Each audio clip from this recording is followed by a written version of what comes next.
Il est 19 heures, des terroristes pénètrent dans l'auditorium Régnier 3 et prennent de nombreuses personnes en otage. Bonjour, je suis l'automobiliste de passage sur le tunnel Louis II et j'entends des détonations aux abords du centre auditorium Régnier 3. Centre auditorium Régnier 3. Suite au bruit assourdissant et toujours dans le cadre de l'exercice, un automobiliste appelle le 17. Le plan Alpha est déclenché. À tout ce déclenchement du plan Alpha. Alors le plan Alpha est un plan antiterroriste qui se compose en deux phases. Il y a le plan phase 1 qui concerne l'ordre public, l'intervention, et le plan phase 2 qui concerne la partie judiciaire, police scientifique, identification des victimes. Donc nous avons lancé ces deux plans simultanément puisque nous sommes face à une attaque terroriste. Un peu plus haut dans les étages de la sûreté publique, le PC Chronos s'est immédiatement installé. Alors nous sommes dans notre deuxième PC de crise qui est le PC dénommé Chronos et qui est composé de 3 cellules. C'est un PC qui est dirigé par la police judiciaire. La première cellule concerne la cellule investigation, proprement dite. La deuxième cellule concerne les victimes et l'identification des victimes, ce qui est une tâche très importante. Et la troisième, les relations internationales, bien sûr, parce qu'il faut que nous transmettons l'information à tous les pays qui nous entourent très rapidement. Sur le terrain, les démineurs s'occupent de la voiture des terroristes et la neutralisent. Pendant ce temps, les premiers policiers arrivent sur place, interviennent rapidement et rentrent progressivement dans l'enceinte du bâtiment. Ils permettent de faire sortir une partie des 46 personnes prises au piège. Les secours s'installent aux abords de l'auditorium Régnier 3 et s'occupent des blessés sur une zone dite verte et donc sécurisée par la sûreté publique.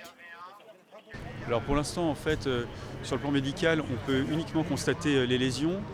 On a assez peu d'informations sur les causes elles-mêmes des blessures. Alors ce qu'on sait, c'est que ce sont des blessures par balle, essentiellement au niveau périphérique, au niveau des membres. La plupart des patients qui étaient victimes d'hémorragies sévères ont eu des garrots, essentiellement par les secouristes de l'avant, donc par les pompiers. Ils ont été conditionnés par les équipes médicales du CHPG qui ont été appelées en renfort sur le point de rassemblement des victimes.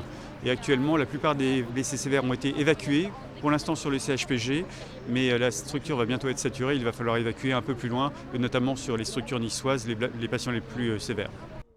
De son côté, la Croix-Rouge monégasque et des psychologues du CHPG installent non loin de là le CARI, le centre d'accueil et de recensement des impliqués étant les personnes présentes sur le site lors de l'intervention en question. C'est ici qu'on va accueillir toutes les personnes qui ne sont pas blessées physiquement, mais qui ont été choquées et impliquées dans l'attentat qui a eu lieu précédemment.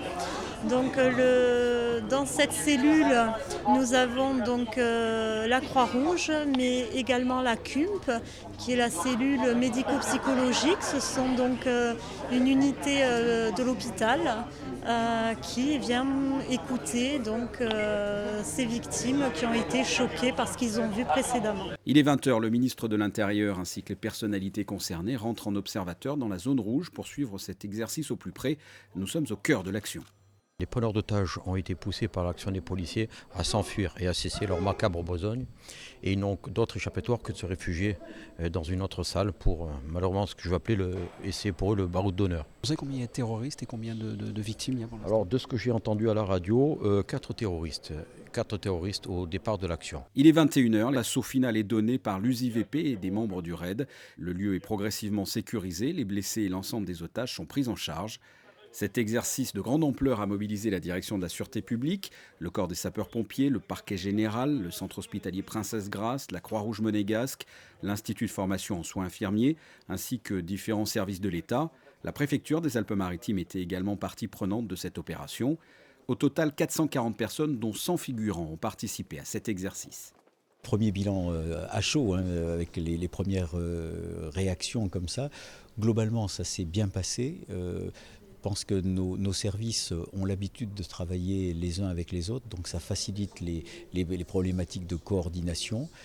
C'est vrai que les protocoles étaient sensiblement différents de ceux qu'ils ont l'habitude d'utiliser, mais apparemment ça s'est assez bien passé. Il faut maintenant regarder un petit peu dans le détail les points d'amélioration que l'on doit toujours détecter et les petites marges de progrès que nous avons encore à faire. La soirée n'est pas terminée, les autorités sont allées faire un débriefing de l'ensemble des forces en présence dans un parking non loin du site, pendant que la police scientifique commence ses travaux qui ont duré une partie de la nuit.